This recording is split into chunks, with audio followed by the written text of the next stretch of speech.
በስመ አብ ወወልድ ወመንፈስ ቅዱስ አሐዱ አምላክ አሜን። አዳም ካብ ዝተሓሓት ካብ ገነት ካብ ዝባረር ድሕሪ 5500 ዘመን ሕጊ ኦሪት ካብ ዝተዋሃበትሉ ድሕሪ 1800 ዘመን ናይ እግዚአብሔር ቤተ መቅደስ ካብ ዝተሰርሓትሉ ድሕሪ 1000 ዓመት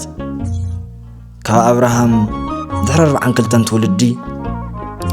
ካብ አዳም ድሕሪ 77 ትውልዲ ካብ ሕዚ ቅድሚ 2018 ዓመት ኣብ ዓለምና ሓደ ዓብይ ተኣምር ተፈጸመ። አውግስጦስ ቄሳር ናይ ሮም ገዛኢ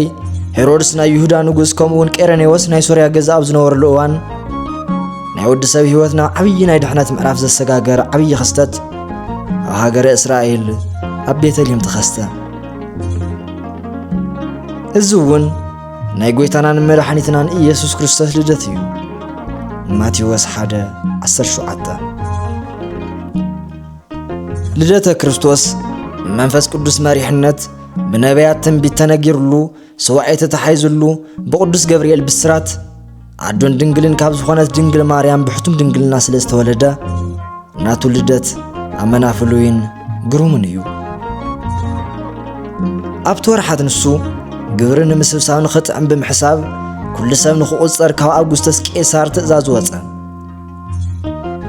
ናይ እመቤትና ማርያም ሓላው ዝነበረ ዘመድ አረጋዊ ዮሴፍ ካብ ዳዊት ወገን ነይሩ እሞ ፀኒሳ ምስ ዝነበረት ምስ ድንግል ማርያም ንኽቁፀር ካብ ገሊላ ናዝሬት ተላዒሉ ቤተልሔም ናብ እትበሃል ናይ ይሁዳ ከተማ ኸደ። ጎይታ እውን ምስ ኣሕዛብ ንዖም ንኸድሕን መፂኡ እዩ እሞ ሓቢሩ ክቁፀር ምእንቲ ናብኡ ተጓዓዙ።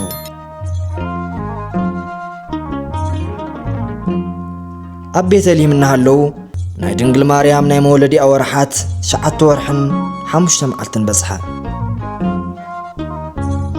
ልበ ኣምላክ ቅዱስ ዳዊት ኣብ መዝሙሩ መዝሙር 88:27 ኣነ እውን በኹረይ ክገብሮ እየ ንሱ ካብ ነገሥታት ምድሪ ልዑል እዩ ከም ዝበሎ በኹሪ ወዳ ወለደት። ዓብይ ኢኻ ብዮሴፍን ኒቆዲሞስን ክትግነዝ ኢኻ ክትብል ዓባይ ጻውዕቱ ኣሰረቶ። ካህናት ስጋኻ ክትቕልልዎ እዮም ክትብል ብጨርቂ ጠቕለለቶ። ኣብ ደንበ መብልዕ ማለት ደቀሰቶ። ናይ ኣጋይሽ መዕረፍ ቦታ ስለ ዘይነበሮም እቲ ህፃና ኣብ ደንበ ደቀሰ። በዚ ዕለት ናይ ምውላድ ትንቢት ተፈጸመ። ናይ ምውላድ ብስራት እውን ተጋህደ። ብነቢ ኢሳይያስ ድንግል ክትጸንስ ወዲ እውን ክትወልድ እያ ዝተባሃለ ተፈጸመ። እቲ ኣብ ጸልማት ዝመላለስ ዝነበረ ህዝቢ ዓብይ ብርሃን ረኣየ። ነቶም ኣብ ምድሪ ጽላሎት ሞት ዝነበሩ ድማ ብርሃን ወጸሎም። ኢሳይያስ 9:2 ከም ዝተባሃለ እቲ ብርሃን ወጸ። ከምኡውን ነቢ ኢሳይያስ ኣብ መጽሓፉ 9:6 ህፃን ተወሊድልና ወዲ እውን ተዋሂቡና እቲ ግዝኣት ከዓ ኣብ መንኮው እዩ ስሙ እውን ግሩም መካር ብርቱዕ ኣምላኽ ኣቦ ዘለዓለም መስፍን ሰላም ክስመ እዩ ከም ዝበሎ ህፃን ተወለደ። ኣማኑኤል ተዋሂሉ እውን ተሰመየ። ኣማኑኤል ማለት እግዚአብሔር ምሳና እዩ ማለት እዩ። ንጽዮንነቶም ካብ ኃጢአቶም ዝንሱ ቤተ ያዕቆብን ዘድሕን ክመጽእ እዩ። ኢሳይያስ 59:20 ተባሂሉ ከም ዝተጻሕፈ መድኃኒት ክርስቶስ ካብ ኣማናዊት ጽዮን ካብ ድንግል ማርያም ተወለደ። ኣቐዲሙ ብነቢያት ስለ ምውላዱ ጥራሕ ዘይኮነስ ስለ ዝውለደሉ ቦታ እውን ኣንቲ ኣብ ምድሪ ኤፍራታ ዘለኸ ቤተልሔም ንስኺ ካብተን ኣብ ይሁዳ ዘለዋ ኣእላፍ ዝነኣስኪ ኢኺ ትውልዱ ካብ ጥንቲ ክሳብ ዘለዓለም ዝኾነ ኣብ እስራኤል ገዛእ ክኸውን ዘለዎ ካባ ክወፀለ እዩ። ሚክያስ 5:2 ከም ዝተባሃለ ዓብይ ናይ ሰማይን ምድርን ንጉስ ኣብ ቤተልሔም ተወለደ። እንሆ ኣብ ኤፍራታ ሰማዕናዮ ኣብ ውሽጢ በረኻ ከዓረኸብናዮ መዝሙር 132:6 ተባሂሉ ከም ዝተጻሕፈ ናይ ህይወት እንጀራ ዝኾነ መድኃኒትና ኢየሱስ ክርስቶስ ናይ እንጀራ ገዛ ኣብ ዝተባሃለት ኣብ ቤተልሔም ተወለደ። ናይ ጎይታናን መድኃኒትናን ኢየሱስ ክርስቶስ ልደት ፍጥረታት ኩሎም ብዝተፈላለየ መልክዕ ኣኽበርዎ። እንስሳት ብዕራይ ንዋንኡ ኣድግዲ ድማ ንመብልዕ ማል ጎይቱ ይፈልጥ እስራኤል ግና ዋላ ሓንቲ ይፈለጠን ህዝበይ እውን የስተውዓለን ኢሳይያስ 1:3 ከም ዝተባህለ እንስሳት ትንፋሶም ለገሱሉ ኣብኡ ዝነበረ ጋሽ ግን ከም ምንም አይቆጸሩውን ቦታው እውን አይሃውን እንስሳት ኣድግን ብዕራይን ፈለጥዎ ሰባት ግን ኣጓነይዎ ኣብ ማእኸል እንስሳትን ኣብ መብልዕ ማልን ምድቃሱ ፍጹም ትሕትና እዩ እቲ ወራሲ ኣብ ግዜ ህፃንነቱ ናይ ኩሉ ጎይታ እንትኾነ እኳ ካብ ባርያ ይፍለን ገላትያ 4:1 ከም ዝተባህለ ንጹህ ባህሪ ዘለዎ ናይ እግዚአብሔር በጊዕ ኢየሱስ ክርስቶስ ኣዋጊ ኣብ ዝሓድራሉ ደም በደቀሰ ኣብ ዝሑል ተስፋ ዝቆረጸ ልቢ ኣብ ጸልማት ብርሃን ኣብ ዘይብሉ ሓጢ ልቢ ንጹህ ኣብ ዘይኮነ ብሓጢኣት ኣብ ዝረኸሰን ዝጐስቆለን ልቢ ተወለደ ናይ ሰማይ መላእኽቲ ልደቱ ንጓሶ ተበሰሩ ነገሥታት ሰብኣ ሰገል ድማ ናብ ቤተልሔም መርሑ ኣብ ልደት ጎይታ መላእኽቲ ምስ ደቂ ሰባት ብሓባር ዘመሩ ኣብታ ሃገርቲኣ ድማ ሙሉእ ለይቲ ብትግሃት መጓሶኦም ዝሕልው ጓሶት ኣብ በረኻ ነበሩ እንሆ ድማ መልአኽ እግዚአብሔር ኣብ ጥቖኦም ቆመ ክብሪ እግዚአብሔር እውን ኣብ ዙርያኦም ኣብርሀ ዓብዪ ፍርሒ ድማ ፈርሑ እቲ መልአኽ ድማ ከምዚ በሎም እንሆ ንኹሉ ህዝቢ ዝኸውን ዓብዪ ሓጎስ ኣበስረኩም ኣለኹ እሞ ኣይትፍርሑ እንሆ ሎም ኣብ ከተማ ዳዊት መድኃኒት ተወሊድልኩም ኣሎ ንሱ ድማ ክርስቶስ ጎይታ እዩ እዚ ድማ ምልክት ይኹንኩም ህፃን ተጠቕሊሉ ኣብ መብልዕ ማል ደቂሱ ክትረኽብዎ ኢኹም ሉቃስ 2:8-13 እዚ ንጓሶ ዝተነገረ ናይ ልደት ብስራት እዩ እቲ ዝተወለደ ንመላእኽቲ ዘይኮነስ ንደቂ ሰባት እዩ መላእኽቲ ድማ ተወሊድልና ዘይኮነስ ተወሊድልኩም እዮም ዝበሉ እዚ ዓብዪ ብስራት መሰረት እምነትና እዩ እምነትና ካብ እግዚአብሔር ምዃኑ መግለጺ እዚ እዩ ኣቱም ፍቑራተይ ብዙሓት ነቢያት ሓሶት ናብ ዓለም መጺኦም እዮም እሞ እቶም መናፍስቲ ካብ ኣምላኽ እንተኾይኖም ንመርምር እምበር ንመንፈስ ዘበለ ኩሉ ኣይትእመንዎ መንፈስ ኣምላኽ በዚ ትፈልጡ ኢየሱስ ክርስቶስ ብስጋ ከም ዝመጸ ዝእመን መንፈስ ዘበለ ኩሉ ካምላኽ እዩ ኢየሱስ ክርስቶስ ብስጋ ከም ዝመጸ ዘይእመን መንፈስ ዘበለ ኩሉ ድማ ካብ ኣምላኽ ኣይኮነን እዚ እቲ ክመጽእ ምዃኑ ዝሰማዕኹምዎ ናይ ጸረ ክርስቶስ መንፈስ እዩ ሕዚ እውን ድሮ ኣብ ዓለም ኣሎ ቀዳማይ ዮሐንስ 4:1-3 ከም ዝተባህለ ልደት ጎይታ መሰረት ተዋህደ እዩ እቲ መልአኽ ፈለማ ነቶም ዝተናዓቑ ጓሶት ልደት ጎይታ በሰረሎም ብቕጽበት ድማ ምስቲ መልአኽ ብዙሓት ሰራዊት ሰማይ ንኣምላኽ እናመስገኑ መፁ ክብሪ ንኣምላኽ ኣርያም ሰላም ከዓ ኣብ ምድሪ ኣብ መንጎቶም ስምረት ኣምላኽ ዘለዎም ሰባት ይኹን እናበሉ ዘመሩ ሉቃስ 2:14 ኣምላኽ ሰብ ኮነ ሰብ ድማ ኣምላኽ ኮነ ብወገን መላእኽቲ ምስጋና ተገብረ ብደቂ ኣዳም ድማ ሓድነት ኮነ ፍቕሪ ሰብ ስሒብዎ ኣምላኽ ሰብ ኮነ መልአኽ እግዚአብሔር ነቶም ካብ ርሑቕ ዝመፁ ነገሥታት ሰብኣ ሰገል ጎይታ ናብ ዝተወለደሉ ቦታ ናብ ቤተልሔም ብብርሃን መርሖም እቶም ነገሥታት ብምራቕ ዝረእይዎ ኮኸብ እቲ ህፃን ኣብ ዘለዎ ቦታ መፂኡ ክሳዕ ዝበፅሕ ብቑመት ሰብ ትሕት ኢሉ ይመርሖም ነበረ እዚ ኮኸብ እዚ መልአኽ እግዚአብሔር ነበረ ንእስራኤላውያን ብብርሃን ደመና ዝመርሐ ነቶም ጥበበኛታት ድማ ብምስሊ ኮኸብ መሪሕዎም እዩ ብመዓልቲ ዘብርህ ናይ ምብራቕ ዝጓዓዝ ደው ኢሉ ድማ ብቑመት ሰብ ናብ ታሕቲ ዝሕብር መልአኽ እምበር ኮኸብ ኣይኮነን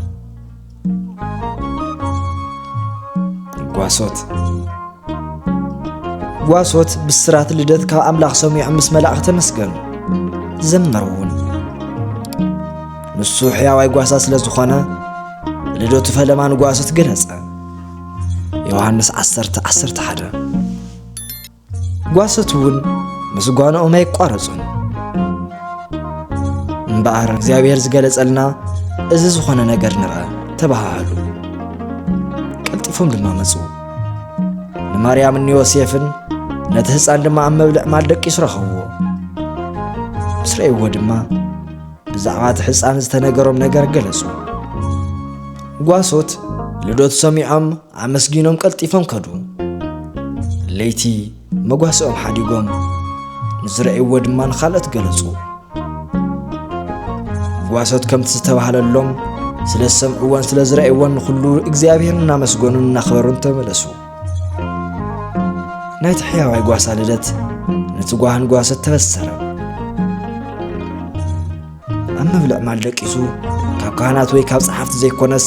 ካብ ጓሶት ምስጋና ተቐበለ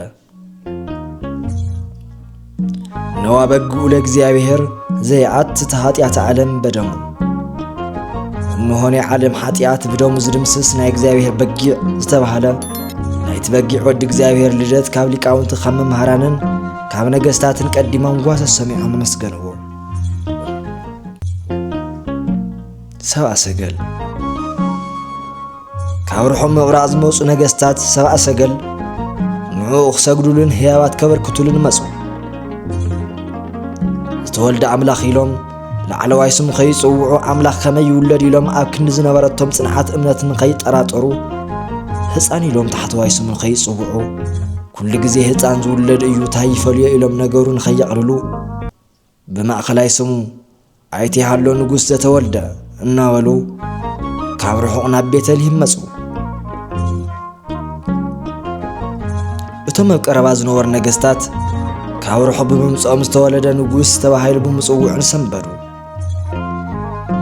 ልቦም እውን ተሸበረ እቶም ናይ ጥበብ ሰባት ብኾኾብ ብመላእኽቲ ተመሪሖም ንክልተ ዓመት ተጓዒዞም መፁ ናይ ነገስታት ንጉስ ስለ ዝኾነ ክሰግዱሉን ወርቂ ንመንግስቱ ዕጣን ንኽነቱ ከርቤ ድማ ንሞቱ ቀረብሉ ልበ ኣምላኽ ዳዊት ነገስተ ተርሴስ ወደስያት ኣመሃያበው ነገስተ ሳባ ወዓረብ ጋዳ ያመጽኡ ነገስታት ተርሴስን ደስያታትን ውህብቶ ከምጽሉ እዮም ነገስታት ሳባን ዓረብን ድማ ገጸ በረከት ከቕርብሉ እዮም ከም ዝበሎ በዓል ልደት ናይ ህያብ ናይ ውህብቶ ናይ ፍቕሪ ናይ ሰላም በዓል እዩ ብተወሳኺ እውን ዘመናት ተረሓሒቖም ዝነበሩ ደቂ ሰባትን መላእኽትን ስብሃት ለእግዚአብሔር በሰማያት ወሰላም በምድር ስምረቱ ለሰብ እናበሉ ዝዘመርሉ ናይ ዝማሬ ናይ ምስጋና በዓል እዩ ንጉስ ኮይኑ ዝተወለደ እንሱ ጥራይ እዩ እሞ ሰብአ ሰገል እቲ ዝተወለደ ንጉስ ኣይሁዳ ቤሎ በሉ ካልኦት ተወሊዶም ይነግሱ እምበር ንጉስ ኮይኖም ኩሉ ደይኽእሉን ሰብአ ሰገል ንውላዶ ቀዲሞም ይፈልጡ ስለ ዝነበሩ ዝውለድ ዘይኮነስ ዝተወልደ በሉ ሄሮድስ ንኢየሩሳሌምን ካብ ርሑቕ ሃገር ዝመፁ ነገስታት ብልደቱ ተሓጒሶም ህያብ ከቕርብሉ ከለዉ እቶም ኣብ ቀረባ ዝነበሩ ነገስታት ኢየሩሳሌም ግን ሰንበዱ እቲ ናይ ቀረባ ንጉስ ሄሮድስ ንጉስ ኣይሁድ ተወሊዱ ምስ ተባሃለ ካህናትን ጸሓፍትን ህዝቢ ኩሎም ኣኪቡ ክርስቶስ ኣበይ ይውለድ ኢሉ ሓተቶም ንሳቶም ድማ ኣብ ይሁዳ ቤተልሔም እዩ ብነቢይ ከምዚ ተባሂሉ ተጻሒፈሎሞ እልዎ ድሕሪ እዚ ሄሮድስ ነቶም ሰብአ ሰገል ብምስጢር ጸውዖም እቲ ኮኸብ ዝተረኣየሉ ግዜ ድማ ካብኦም ተረድአ ከድኩም ብዛዕባ እቲ ህፃን ጽቢቕኩም መርምሩ ምስ ረኸብኩምዎ ድማ ኣነ እውን መጺእ ክሰግደሉ ብወገንኩም ተመሊስኩም ንገሩኒ ኢሉ ናብ ቤተልሔም ሰደዶም ማቴዎስ 2:4-9 ሄሮድስ እዚ ዝበለ ከምቲ ቃሉ ክሰግደሉ ኢሉ ዘይኮነስ ክቐትሉ ሓሲቡ ነበረ ልደት ጎይታ እቲ ናይ ቀረባ ንጉስ ሄሮድስ ዘይኮነስ እቶም ካብ ርሑቕ ዝመፁ ነገስታት ሰብአ ሰገል ሰምዑ ንሱ ምስ ሰምዐ ሰንበደ ንሳቶም ግን ምስ ረኸብዎ ተሓጐሱ ነዚ ናይ ጎይታ ልደት ንሕና ኸ ከመይ ጌርና ንቕበሎ ኣለና ከም ሰብ ቤተልሔም ድዩስ ወይስ ከምቶም ጓሶት? ከምቶም ጥበበኛታት ዶስ ወይስ ከም ሄሮድስ? ከምቶም ጥበበኛታት ሰብአ ሰገል ድዩስ ወይስ ከም ሄሮድስ? ሰብ ቤተልሔም ብምድራው ዕዮብ ተጸሚዶም ንኻልእ ተጋይሸ ምቕባል ክጽዕሩ ከለዉ ጎይታኦም ክውለድ ከሎ ምሕደር ክህብዎ ኣይከኣሉን። እቶም ትጉሃን ጓሶት ግን ኣዋጊዖም ብትጋህቲ እንትሕልዉ ናይ ገዛእ ርእሶም ሓላው ረኸቡ። ንሕና እውን ብተግባር ስጋ ጥራይ ተጸሚድና እቲ ቤተ መቕደስ እተባህለ ሰብነትና ንጎይታና ምሕደሪ ካብ ምዃነ ይንኸልክሎ። ኃጢአት ዝተባህለ ጋሻ ፍረ ዲያብሎስ ኣብ ልዕልና ክስልጥን ክንፈቅድ የብልና። እቶም ጥበበኛታት ልደት ጎይታ ክርእዩ ርሑቕ መገዲ ተጓዒዞም ሕያው ሒዞም ብምምጽኦም ካብቲ ዝመጹሉ ናይ ጥርጣረ መንገዲ ብዝያዳ ብኻሊእ ናይ እምነት መንገዲ ክርስቶስ ፍጹም ሰብ ፍጹም ኣምላኽ ምዃኑ ኣሚኖም ተመለሱ። እቶም ጥበበኛታት ሰብአ ሰገል ልደት ጎይታ ክርእዩ ርሑቕ መገዲ ተጓዒዞም ሕያው ሒዞም ብምምጽኦም ካብቲ ዝመጹሉ ናይ ጥርጣረ መንገዲ ብዝያዳ ብኻሊእ ናይ እምነት መንገዲ ክርስቶስ ፍጹም ሰብ ፍጹም ኣምላኽ ምዃኑ ኣሚኖም ተመለሱ። ማቴዎስ 2:12 ኣብ ኢየሩሳሌም ዝነገሰ ሄሮድስን ጓስነቶም ዝረስዑ ብምድራዊ ተንኰል ተጸሚዶም ሰማያዊ ተግባሮም ዝዘንግዑ ናይ ኣይሁድ መራሕትን ግን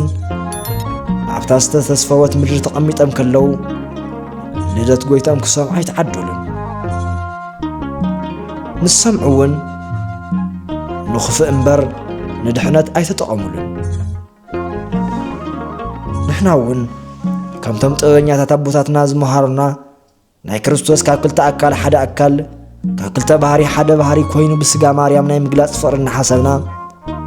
ከምቶም ጥበበኛታት ነፍስና ሕያው ክነቕርበሉ ይግባአና። ንእግዚአብሔር ነቲ እነቕርቦ መስዋዕቲ ድማ ቅዱስ ጳውሎስ ከም ዝመሃረና ቤት መቕደስ ዝተባህለ ሰብነትና ከምኡ እውን ብፍልጠትን ብእምነትን ዝተሃነጸ ኣገልግሎትና እዩ። ሮሜ 12:1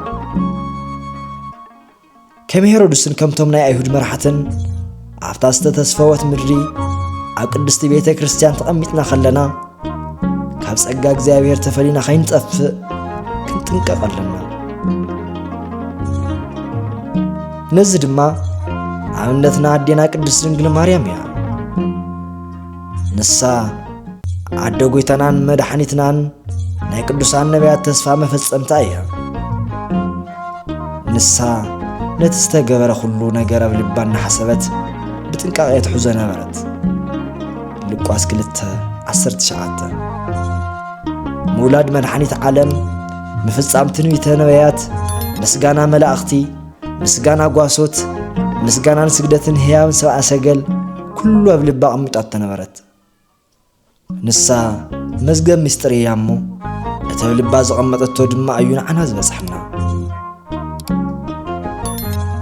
በዚ ኩሉ እግዚኣብሔር ንዓና ዘለዎ ፍቕሪ ንርዳእ። ሐዋርያው ቅዱስ ዮሐንስ እግዚኣብሔር ብእኡ ብህይወት ምእንቲ ክንነብር ኢሉ ነቲ ሓደ ወዱ ናብ ዓለም ብምልኣኹ እቲ ፍቕሪ ኣምላኽ ንዓና በዚ ተገለጸ። ቀዳማይ ዮሐንስ 4:9 ከም ዝበሎ ነዚ ፍቕሪ እግዚኣብሔር እዚ መርሚርና ክንውድእ ስለ ዘይንኽእል ብኣንክሮ ብምግራም ነድንቆ። ነዚ ብዝምልከት ድማ ናይቲ ዓብዪ ቅዱስ ባስልዮስ ሓው ናይ ኑሲስ ኤጲስቆጶስ ቅዱስ ጎርጎርዮስ ከም ዝበለ ንዓና እውን ብስጋ ምግላጹ ክንምርመር ከለና ንዓና እውን ብስጋ ምግላጹ ክንመራመር ከለና ብልክዕ ክንፈልጦ ይንኽእልን። ጸጋ ንምሃብ ዝገብሮ ተዋህዶ ዝኣምኑ ሰባት ካብኣቶም ትምህርቲ ክቕበሉ ይግባእ ኢሉ ቃልሲ ዝተዛረበሎም ካብ መምሃራን ክንምሃር የድልየና። ሃይማኖተ ኣበው ዘቅዱስ ጎርጎርዮስ 35:10 ስለዚ ኩላትና ነቲ ዝተገበረና ድንቂ ተኣምር ዝተዋሃበና ድንቂ ህያብ እናሓሰብና ምስ ቅዱስ ኤፍሬም ነመስግን። ኣብ ቅዱሳን ዝሓድር እግዚኣብሔር ንዓና ንምድሓን ካብ ፍልይቲ ድንግል ሰብ ኮይኑ እዩ እሞ ነዚ ድንቂ ነገር ረኣዩ ስለ ዝተገለጸልና ምስጢር ምስጋና ኣቕርቡ። ሰብ ኮይኑ እዩ ቃል ተዋሂዱ እዩ ጥንቲ ዘይነበረ ስጋ ጥንታዊ ቀዳማይ ኮነ ዘመን ዘይቁፀረሉ መለኮት ዘመን ተቆፀረሉ ዘይፍለጥ ተገልጸ ዘይረአይ ተረአየ ወዲ ሕያው እግዚአብሔር ብሓቂ ሰብ ኮነ ናይ ረቡዕ ውዳሴ ማርያም ነቲ ዝተገበረልና እናሓሰብና ልደት ጎይታና ኸመይ ዮሴፍን ሰሎሜን ብኣንክሮን ብምግራምን ከምቶም ጥበበኛታት ብህያብ ከምቶም ናይ ቤተልሔም ጓሶት ብኣገልግሎት ብትጋሃት ብምፍጻምን ከምቶም ናይ ቤተልሔም ጓሶት ኣገልግሎትና ብትጋሃት ብምፍጻም ከምቶም ቅዱሳን መላእኽቲ ድማ ብሰማያዊ ምስጋና ክነኽብሮ ምእንቲ ድሕነት ደቂ ሰባት ዝተወለደ ናይ ቅዱሳን ኣምላኽ ወልደ ኣብ ወልደ ማርያም ኢየሱስ ክርስቶስ ብምሕረቱ ይሓግዘና ወስብሐት ለእግዚአብሔር ወለወላዲቱ ድንግል ወለመስቀሉ ክቡር አሜን።